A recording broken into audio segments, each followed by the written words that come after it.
এই দোকানে মনে হয় পুতুল আছে, যাই। বাবা, আমার একটা পুতুল দেন, আর পুতুলের দাম কত বলেন। চাচা, আপনি যদি একটা নর্মালে পুতুল লইতে চান তাও 1500 টাকা পড়বে। বাবা, আমার কাছে তো এত টাকা নাই, 200 টাকা আছে।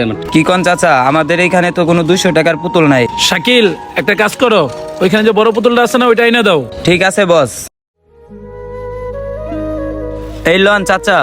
বাবা, আমি তো এত বড় পুতুল নিতে পারব না, আমার কাছে এই 200 টাকাই আছে। আঙ্কেল, এটা আপনার জন্য 200 টাকাই, কারণ আমাদের দোকানে একটা অফার চলতেছে। ঠিক আছে বাবা, ধন্যবাদ। বস, এটা আপনি কি করলেন? 1500 টাকা দামের পুতুল আপনি 200 টাকায় দিয়ে দিলেন। তাহলে শোনো, বাবা, আমার একটা বড় পুতুল লাগবো। আমার বন্ধু বান্ধব সবার পুতুল আছে, আমারই খালি নাই। বাবা রে, তোর পুতুল কেনার টাকা কই পামু?